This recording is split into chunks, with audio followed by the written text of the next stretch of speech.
नमस्कार प्रिय दर्शकों, तो हाजिर हुए हैं दिन भर की प्रमुख खबरों के साथ। तो इससे पहले खबरों को विस्तृत रूप से जाने निवेदन रहेगा, कृपया चैनल को जरूर सब्सक्राइब करें। तो पेश हैं आज दिन भर की प्रमुख खबरें। हिमाचल के पारस डोगरा ने क्रिकेट को कहा अलविदा, रणजी में 7 दोहरे शतक लगाने का है रिकॉर्ड। ऋषि धवन और सुमित वर्मा के बाद हिमाचल के कांगड़ा जिले के पालमपुर के रहने वाले क्रिकेटर पारस डोगरा ने भी क्रिकेट को अलविदा कह दिया है।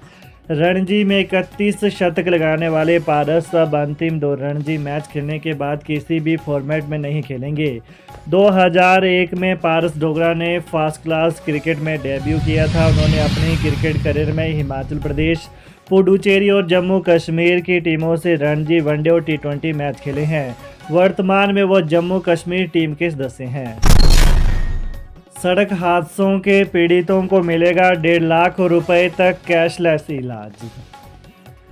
सड़क दुर्घटनाओं के कारण होने वाली मौतों को कम करने के लिए केंद्र सरकार प्रयास कर रही है। इसी दिशा में सड़क परिवहन और राजमार्ग मंत्रालय की ओर से योजना तैयार की गई है। योजना में सड़क दुर्घटना के पीड़ितों को 1.5 लाख रुपए तक का कैशलेस उपचार दिया जाएगा। दुर्घटना की तारीख से अधिकतम 7 दिनों तक व्यक्ति कैशलेस इलाज का हकदार होगा। वहीं वर्तमान में यूटी, चंडीगढ़ और पुडुचेरी में इस योजना को लागू किया गया है। अब पायलट कार्यक्रम में इसे हिमाचल और मध्य प्रदेश में लागू करने की योजना है। इस कार्यक्रम का क्रियान्वयन राष्ट्रीय स्वास्थ्य अथॉरिटी की ओर से स्थानीय पुलिस, राज्य स्वास्थ्य एजेंसी, पैनलबद्ध अस्पतालों के समन्वय से किया जाएगा। इस संबंध में नेशनल हेल्थ एजेंसी यानी NHA और सड़क परिवहन और राजमार्ग मंत्रालय की ओर से आवश्यक प्रशिक्षण कार्य किए जाएंगे। स्वास्थ्य सेवाओं के निदेशक की ओर से समस्त प्रदेश के समस्त CMO और MS को आवश्यक दिशा निर्देश जारी किए गए हैं। शिमला में चिट्टा माफिया पर पुलिस की ताबड़तोड़ कार्रवाई। शिमला पुलिस ने मिशन ग्रीन अभियान के तहत नशा तस्करों पर कड़ी कार्रवाई जारी रखी है। शिमला पुलिस ने 2 अलग अलग मामलों में 2 युवकों को 80 ग्राम चिट्टे के साथ पकड़ा है, जिससे चिट्टा माफिया में हड़कंप मच गया है। पुलिस आरोपियों के बैकवर्ड लिंकेज खंगाल रही है। पूछताछ में आरोपियों से चिट्टा माफिया से जुड़े कई अहम खुलासे हो सकते हैं। पहला मामला शिमला के ठियोग में सामने आया है, जहां पुलिस ने 20 वर्षीय युवक को पुलिस ने 76.050 ग्राम चिट्टे के साथ रंगे हाथ गिरफ्तार किया है। निजी होटल मैनेजर की हत्या के विरोध में बैलून कैंट तक निकाली शांति रैली। बनीखेत स्थित निजी होटल मैनेजर हत्याकांड के मामले में बनीखेत, डलहौजी के साथ साथ प्रदेश के अन्य स्थानों, धर्मशाला आदि में भी रोष प्रदर्शन एवं कैंडल मार्च हो चुके हैं। वहीं मृतक राजेंद्र मल्होत्रा के निवास स्थल बैलून कैंट क्षेत्र में एक शांति रैली निकाली गई। इस अवसर पर राजेंद्र के पिता ने इस मुश्किल घड़ी में सभी स्थानीय निवासियों द्वारा उनके साथ खड़े होने के लिए धन्यवाद किया और सरकार एवं प्रशासन से जल्द राजेंद्र को इंसाफ दिलाने की मांग की। हिमाचल के कारोबारी को बिजली विभाग ने थमाया 2 अरब का बिल, इतनी रकम देकर फटी रह गई आंखें। हिमाचल प्रदेश के जिला हमीरपुर के उपमंडल भोरंज के अंतर्गत भेड़वी जटागांव में कंक्रीट की ईंटें बनाने वाले लघु उद्योग के मालिक को 2 अरब से अधिक का बिजली बिल आया है। कारोबारी 2 अरब 10 करोड़ 42 लाख 8,405 रुपए का बिजली बिल देखकर होश उड़ गए। अरबों रुपए का बिल देखकर ललित धीमान को झटका लगा। भेड़वी के पास कंक्रीट से सीमेंट की ईंटें बनाने वाले लघु उद्योग के मालिक ललित धीमान व उनके बेटे आशीष धीमान ने कहा कि उन्हें जब बिजली का बिल आया तो बिल देखकर वो भौचक्के रह गए। बिजली बोर्ड के कर्मचारी ने उन्हें अरबों रुपए का बिल थमा दिया, जिसके बाद उन्होंने बिजली बोर्ड के कार्यालय में जाकर शिकायत की।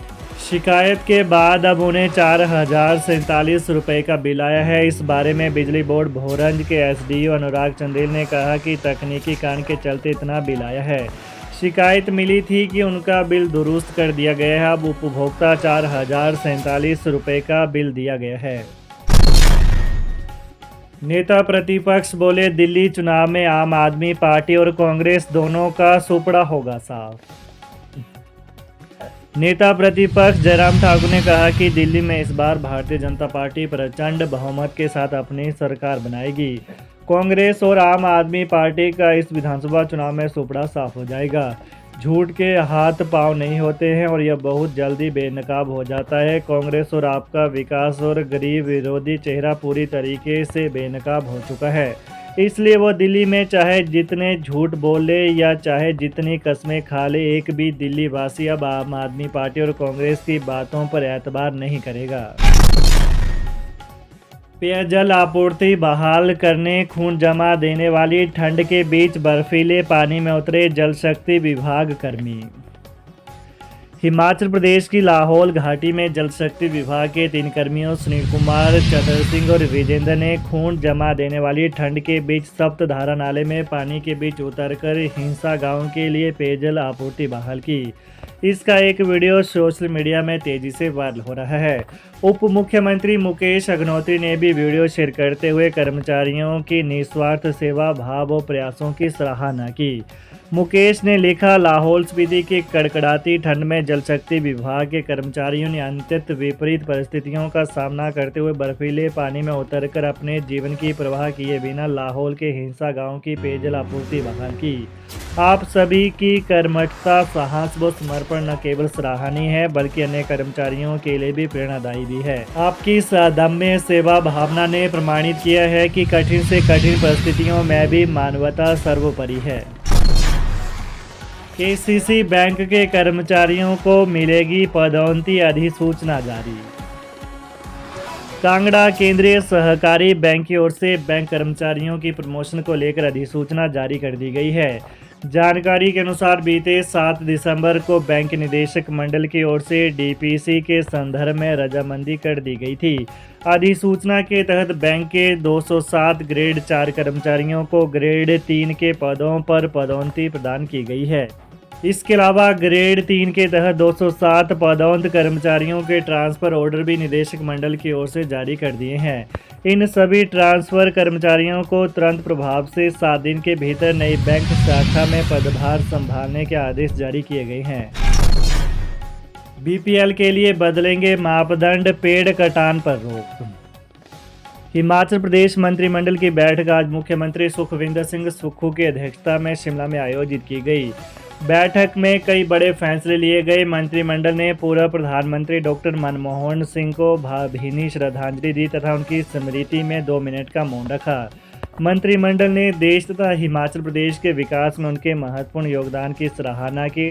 वहीं मंत्रिमंडल के फैसलों की जानकारी कैबिनेट मंत्री जगत सिंह नेगी व यादविंद्र गोमा ने दी। नेगी ने कहा कि बीपीएल पात्रों के चयन के लिए अप्रैल में फिर से सर्वेक्षण होगा। बीपीएल को लेकर केंद्र की ओर से निर्धारित 2.82 लाख का कोटा उतना ही रहेगा, लेकिन इसके मापदंड बदले जाएंगे। कहा कि बीपीएल के लिए आय 1.5 लाख रुपए करने का फैसला लिया गया है। मंत्रिमंडल ने बीपीएल सूची में उन परिवारों को शामिल करने की मंजूरी दी जिनमें 18 से 59 वर्ष की आयु के बीच कोई वयस्क सदस्य नहीं है, जिन परिवारों की मुखिया महिलाएं हैं, जिन परिवारों का मुखिया 50% या उससे अधिक विकलांग है, जिन परिवारों ने पिछले वित्तीय वर्ष में मनरेगा के तहत कम से कम 100 दिन काम किया है तथा जिन परिवारों के कमाने वाले सदस्य cancer, Alzheimer's, Parkinson's, muscular dystrophy, thalassemia या किसी अन्य बीमारी से पीड़ित हैं जिसके कारण स्थायी विकलांगता हो सकती है।